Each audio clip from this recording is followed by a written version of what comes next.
South ఇండియాలోనే అతి తక్కువ ధరలకి రత్నాలను అందించే ఏకైక సంస్థ 6JVR. ఇప్పుడు మీకు ఒక బ్యాక్గ్రౌండ్ ఉంది, మీకు ఫ్యామిలీ నుంచి వస్తున్నారు అని అంటే చాలా మంది రైటర్స్ డైరెక్టర్స్ వస్తారు కదా చెప్పడానికి, కానీ మీకు ఫైనాన్షియర్స్ ప్రొడ్యూసర్స్ దొరకడం కష్టం. ఓకే, మీరే ఏంటండి మీకేంటండి మీరే సినిమా తీయచ్చు కదా, మంచి కథ ఉంది కదండి చేయండి అని. జయసుధ్ గారి దగ్గర డబ్బులు చాలా ఉన్నాయి, అది చేయండి మీరు అలా తీసేయచ్చు కదా సినిమా అని. That is not a possibility. So maybe that also. But అమ్మ ఆ సాహసాలు కూడా చేశారు కదా, ఫైనాన్షియల్ గా కొన్ని ప్రాపర్టీస్ పిల్లల కోసం, పిల్లల కన్నా ఎక్కువ ఏం కాదు, పిల్లల కోసం ఏదైనా చేయొచ్చు అని కొన్ని ప్రాపర్టీస్ పాపం అమ్మేసి సాహసం చేసి. చాలా మందికి ఒక విషయం అర్థం కాదండి, ఇప్పుడు కూడా కంపేర్ టు హీరోయిన్ అంటే రెమ్యునరేషన్ అంత రాదు. అవును, ఆ రోజులు ఇంకా తక్కువ ఉండేది. సో చాలా సినిమాలు చేశారు, పేరు సంపాదించారు, కానీ మీరు అనుకునేటట్టు ఫైనాన్సెస్ అంత వచ్చేది కాదు. ఒక 100 సినిమాలు చేశారు, 200 సినిమాలు చేశారు. She actually completed more than 400 films. అవును, కానీ ఆ 400 ఫిల్మ్స్ ఎప్పుడు peak 70s 80s. Property rates చీప్గా ఉండేదేమో కొనడానికి, కానీ రెమ్యునరేషన్స్ కూడా తక్కువ ఉండేది. డిమాండ్ చేయరామా రెమ్యునరేషన్స్? అసలు ఎక్కువ డిమాండ్ చేయరండి. They are like old school actors అనొచ్చు. సినిమా కోసం సినిమా తీయడం, for the sake of cinema. Art కి వీఆర్ అన్ ఆర్టిస్ట్. మన డబ్బుల కోసం చేస్తే we have to do some other business. సినిమాలు కష్టం, ఓకే, యాక్టింగ్ కష్టం. అంటే లాంజివిటీ ఆఫ్ కెరియర్. ఇప్పుడు చూడండి, ఒక హీరోయిన్ బాంబే నుంచి ఒక కొత్త అమ్మాయి వస్తున్నదంటే 4-5 సినిమాస్ బ్లాక్ బస్టర్స్ పెద్ద హీరోస్తో పడతాయి. ఓకే, ఒక 2 times ఆ వేవ్ వెళ్తుంది. దాని తర్వాత she has to stand on her own feet, ఎందుకంటే మళ్ళీ కొత్త హీరోయిన్ వస్తారు. అంతే కదా. సో ఏంటి, ఇండివిజువల్ గా సినిమా యాక్టర్స్ ఒక హ్యాండ్ఫుల్ మంది ఉన్నారు. మీరు చూస్తే తెలుగు ఇండస్ట్రీలో కూడా ఎంతమంది, ఒక లాస్ట్ 10 years ఎంతమంది ఎంటర్ అయి ఉంటారు హీరోయిన్స్, ఇప్పుడు ఎంతమంది మిగిలి ఉన్నారు. అంటే లాంజివిటీ ఆఫ్ కెరియర్. కానీ మీ కెరియర్ చూసి ఎప్పుడన్నా అమ్మ బాధపడ్డ సందర్భాలు కానీ? ఎందుకురా సినిమాలు అవసరమా అని ఫస్ట్ నుంచే, ఇప్పుడు కాదు చిన్నప్పటి నుంచే, సినిమా పక్క రాక నీకు వద్దు అని. కానీ మా ఫ్యామిలీ మొత్తం అదే చేస్తున్నారు. ఫాదర్ ప్రొడ్యూసర్ గా ఉన్నారు, అంతే మరి, మదర్ యాక్ట్రెస్. మాకు వేరేం తెలియదు, క్రికెట్ ఆడేవాడిని, వంట తెలుసు. I know food, I know sport, I know cinema. ఈ మూడే, వేరేం రావు. సో ఇద్దరు విషయంలో బాధపడుతుంటారు అప్పుడప్పుడు. ఇప్పుడు కూడా ఆ బాధ అంటే మనకు సక్సెస్ వస్తే బాధలు ఉండవు, కానీ ఆ సక్సెస్ ఎప్పుడు వస్తుంది ఎవరు చెప్పలేదు. ట్రై చేస్తూ ఉండరు. ఓకే, ఏదైనా ఒకసారి క్లిక్ అవుతే ఆ బాధలు తగ్గుతాయి. హరిహర వీరమలతో కొంచెం అమ్మ హ్యాపీగా ఫీల్ అయ్యారా? హ్యాపీగా ఫీల్ మంచి క్యారెక్టర్ నేను ఎక్స్పెక్ట్ చేశాను నాన్న, అంతకు మించి అనుకున్నాను నేను. కొంచెం ఆవిడ యాక్చువల్లీ ఇంకా సినిమా చూడలేదు, because she's not in the country. US లో ఉన్నారు. అండ్ యుఎస్ లో కూడా షీఈ్ ఇన్ నాకు ఫోన్ చేశారు, సినిమా చూడాలంటే 7 hours డ్రైవ్ చేయాలంట, closest theatre which is showing it. Okay, she's like వచ్చిన తర్వాత చూస్తానులే. సో ఆవిడ చూడలేదు. సో దాని గురించి ఆవిడ ఏం కమెంట్ చేశారో తెలియదు. బట్ ఆవిడకి ఏమంటే, ఎస్ పెద్ద సినిమాలు చేస్తే కొంచెం ఎక్స్పోజర్ వస్తుంది. ఆ ఎక్స్పోజర్ పెట్టి కొంచెం ఇంకా మంచి సినిమాలు రావాలని కోరుకుంటున్నాం, అంతే. దానికి పైన మనం పుష్ చేయడం చేస్తున్నాము, కానీ ఐఎమ్ ఆల్సో అన్ని క్యారెక్టర్స్ చేయలేను. మనం పుష్ చేసి అంటే చాలా మంది రాయట్లేదు క్యారెక్టర్స్. ఓకే, ఇప్పుడు నాలాంటి కట్అవుట్కి మనిషి కావాలంటే ఈ విలన్కి ఒక సైడ్ కిక్గా, హెంచ్మెన్గా, అసిస్టెంట్గా అలాంటి క్యారెక్టర్స్, అది ఐఎమ్ నాట్ ఇంట్రెస్టెడ్. ఒక సినిమాలో క్యారెక్టర్ చిన్నదిగా ఉన్న ఆ క్యారెక్టర్కి వాల్యూ ఉండాలి.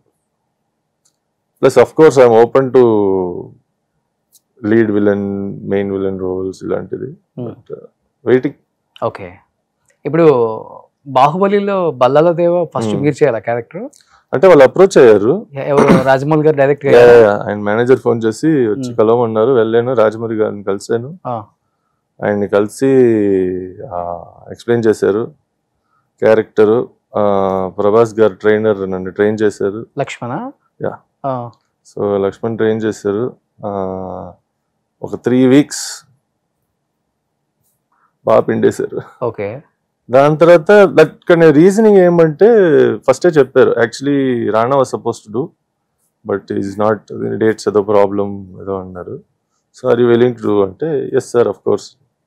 సో 3 weeks తర్వాత మళ్ళీ వాళ్ళే లేదండి I think Rana is coming back, is going to do the character అంటే ఓకేనండి no problem. And maybe out of వాళ్ళు దేనికైనా అంటే మేబీ ఫెల్ట్ లేదు ఇంత ట్రైనింగ్ చేశాడు కాబట్టి కాలకియా రోల్ చేస్తారని అడిగారు. కానీ అప్పటికే ఆ క్యారెక్టర్ డిజైన్ వేరేలా ఉండింది. ప్రాస్థెటిక్ మేకప్, ఫేస్ అంతా కవర్ అయిపోయి. సో అమ్మ వచ్చి నీ హైట్ కోసమే క్యారెక్టర్ వస్తుంది, మీ ఫేస్ కనిపి ఫస్ట్ సినిమా డెబ్యూ, మీ ఫేస్ కనిపించట్లేదు, ఇది అదంటే బాగుండదు అంటే ఆవిడ ఆలోచన అప్పుడు. Plus I was also much younger కాబట్టి and she so senior in industry కాబట్టి ఆ decisions I let her make. Okay, పోతూ పోతూ ఈ 3 సినిమాలు నేను చేసింది అన్ని నాదే డిసిషన్స్. మెరిట్ అంటే జయసుధ కొడుకు కాబట్టి రాలే ఈ 3 సినిమాలు. సో కాలకయ్య క్యారెక్టర్ అమ్మొద్దన్నారు అప్పుడు వద్దన్నారు. కానీ అది ప్రాస్థెటిక్ మేకప్ అయినా లేదు. కానీ అనుకున్నా గానీ అక్కడ క్యారెక్టర్ అనేది ఎలివేషన్ చాలా బాగుంటది కదా అసలు. ఫస్ట్ ఆఫ్ ఆల్ ఎవరి క్యారెక్టర్ చేసింది అనేది డెఫినెట్ గా వస్తుంది ఆడియన్స్. కానీ అదే ఇలా జరుగుతూ ఉంటాయి. సినిమా చూసిన తర్వాత అనిపించింది ఈ క్యారెక్టర్ నేను చేస్తుంటే బాగుండేది అని డెఫినెట్ గా అంటే అనిపిస్తుంది. కానీ that is part and parcel of cinema అండి. చాలా మంది ఇప్పుడు పెద్ద పెద్ద ఆర్టిస్టులు కూడా కొన్ని సినిమాలకి ఆల్మోస్ట్ వాళ్ళు అదేంటి సైన్ అయ్యి షూటింగ్ స్టార్ట్ అయ్యి ఒక షెడ్యూల్ చేసి కూడా వాళ్ళని సినిమా నుంచి తీసేసి రీప్లేస్ చేయడం జరుగుతాయి. సో ఇదైతే కొంచెం అట్లీస్ట్ ఒక కాన్వర్సేషన్ లో జరిగింది అంతే. కానీ 3 weeks జర్నీ చేశారు కదా ఆ మూవీతో. At the same time Rajamouli గారితో ఎవరికైనా ఒక డ్రీమ్, ఏ యాక్టర్ కైనా. Of course. సో అలాంటిది రాజమౌళి గారు ఏం చెప్పారు మీకు? నెక్స్ట్ మూవీలో డెఫినెట్ గా చేద్దాం ఒక role, don't worry, something is there, I will do అని, వి విల్ డూ టుగెదర్ అన్నారు. అదే if character is there I'm hoping he'll call. ఇంకా నెక్స్ట్ నుంచి రాజమౌళి గారిని కూడా కలవలేదు మీరు? లేదు, మళ్ళీ ఒకసారి బాహుబలి షూటింగ్ టైం కి షూటింగ్ రమ్మన్నారు, సరదాగా వెళ్ళి కలిసా. కూడా ఏం చెప్పలే, లంచ్ తిన్నామన్నారు, కలిసి లంచ్ తిన్నాము, రిటర్న్ వచ్చి. ఎవరెవరు? ప్రభాస్ గారు, అందరూ టెంట్, పెద్ద టెంట్ వేసి full crew. Rana also is there. వాళ్ళకి ఏమంటే దేస్ నో సపరేట్ గా వెళ్ళి హీరో బ్యాచ్ డైరెక్షన్, అందరు కలిసి తింటారు. So that is one great thing about. Okay, ఎంత పెద్ద ఆర్టిస్టులు, స్టార్స్, డైరెక్టర్స్ ఉన్నా okay they are together. But ఆ 3 weeks జర్నీలో మీరు ప్రభాస్ తో ఏదైనా సీన్స్? లేదు, షూటింగ్ జరగలేదు, షూటింగ్ ట్రైనింగ్ ఇద్దరు మీరు చేయటం కానీ ఫైట్స్ సెపరేట్ గా. ఓకే, జస్ట్ జిమ్ ట్రైనింగ్ ఇదంతా జరిగింది, సెపరేట్ గా జరిగింది. ఆయనతో ఆయన కలవలేదు. ప్రభాస్ గారిని కలిసినప్పుడు ఏం చెప్పారు ఆయన? ఈ క్యారెక్టర్ అంటే కలవలేదు ప్రభాస్ గారిని. లంచ్ కి వెళ్ళినప్పుడు కూడా? లే, అప్పుడు వెళ్ళినప్పుడు కలిసాను కానీ they were busy doing their thing. Hi bye అంటే అంత డీటెయిల్ గా కూర్చొని మాట్లాడడం. ఇప్పుడు నేను డెఫినెట్ గా మిమ్మల్ని కలిసిన ఏ పర్సన్ అయినా ఫస్ట్ మీ కట్అవుట్ చూసి ఒక కాంప్లిమెంట్ ఇస్తారు కదా. ప్రభాస్ గారు ఇచ్చిన కాంప్లిమెంట్ ఏంటి? ప్రభాస్ వచ్చి is very chilled out, so always I man అంతే. రానా నా కాలేజ్ నుంచి తెలుసు కాబట్టి రానాని కలిసినప్పుడు మేము ఇద్దరు అలా నుంచి నువ్వు హైటా నేను హైటా కొంచెం అలా ఊరికే సరదాగా జోయల్గా ఉంటాం. That's it. నేను ఎక్కువ ఇండస్ట్రీ ఫ్రెండ్స్, ఇండస్ట్రీలో తిరగడం లేదు. ఎందుకంటే నేను హైదరాబాద్కి షిఫ్ట్ అయ్యి 2004 షిఫ్ట్ అయ్యా, క్రికెట్ ఆడడానికి షిఫ్ట్ అయ్యా. సో ఎక్కువ క్రికెట్ ఆడుతూ ఉన్నా. I was not focused on ఈ సినిమా ఇండస్ట్రీలో ఎంటర్ అయ్యి సినిమా వాళ్ళతో ఫ్రెండ్స్ అవ్వడం. అంటే ప్లస్ టైమింగ్స్ ఇదన్నీ వేరే వేరేలో ఉంటాయి. మేము కూడా ఫస్ట్ లేట్గా వచ్చాము ఇండస్ట్రీ, అంటే హైదరాబాద్కి. చాలా మంది తెలుగు ఆర్టిస్టుల ఫ్యామిలీ చెన్నైలో పుట్టి పెరిగారు కానీ షిఫ్ట్ అయ్యాం. మాదేమంటే మా అమ్మ కూడా చెన్నైలో పుట్టి పెరిగారు. Her father side is basically from Chennai. So మాకు ఆ ఊరు వదిలేసి రావడం కొంచెం టైం పట్టింది. షిఫ్ట్ కూడా లేట్గా అయ్యాం కాబట్టి ఉన్నారు ఫ్రెండ్స్, బట్ వీ డోంట్ ఎక్కువ కలవం, తిరగం. ఇప్పుడు మీకు స్కూల్ మేట్స్, కాలేజ్ మేట్స్ అంటే ఎవరు లేరా? ఇండస్ట్రీ ఇప్పుడు heroes, industry heroes, college mates అంటే Sai Dharam Tej. Okay, but he's very close to my cousin brother. ఎవరు? మన నరేష్ గారు కొడుకు నవీన్. సో మాకేమంటే ఎనీ ఫెస్టివల్ అంటే మరి ఎస్పెషల్లీ దీపావళి వాళ్ళ ఇంటికి వెళ్తాం. సో ఎప్పుడు కలుస్తాం. సో అలాగే ఆ బ్యాచ్, ఆ గ్రూప్ లో మనోజ్, మంచు, ఇలా 2-3 ఉన్నారు కాబట్టి ఆ గ్యాంగ్ అప్పుడప్పుడు వాళ్ళతో కలుస్తాం. బట్ అదర్వైజ్ పర్సనల్ గా నా ఫ్రెండ్స్ అందరూ బ్యాంకింగ్, ఐటీ అంతే. ఈ స్కూల్ కాలేజ్ లో కూడా లేరు మీకు? స్కూల్ కాలేజ్ నాగ చైతన్య కూడా యాక్చువల్గా బ్యాచ్ మేట్ మీ కాలేజ్లో. కాలేజ్లో అది కాలేజ్ వరకే, కలిస్తే బయట హై బై. ఓకే. సో మీరు ఆల్మోస్ట్ అమ్మ చాలా లేట్గా వచ్చారు కదా హైదరాబాద్ షిఫ్ట్ అవడం. అవునవును. ఇప్పుడు పిన్ని అక్కడే ఉన్నారు కదా, అందరు మొత్తం rest of the family Chennai. Okay, అక్కడే ఉన్నారు. మేము అంటే నేను యాక్చువల్లీ ఫస్ట్ నేను షిఫ్ట్ అయ్యా క్రికెట్ ఆడడానికి. అంటే తమిళనాడు టీంలో కొంచెం అప్పుడు ఛాన్సులు దొరకడం కష్టం. ఓకే, కాబట్టి హైదరాబాద్కి షిఫ్ట్ అయ్యాను. ప్లస్ అమ్మ మెల్లిగా ఒక 1 year 2 yearsలో అక్కడ ఇల్లు ఉండేది చెన్నైలో. ఆ 1-2 yearsలో మెల్లిగా ఇల్లు అమ్మేసి ఇక్కడ టోటల్గా షిఫ్ట్ అయిపోయాను. ఓకే.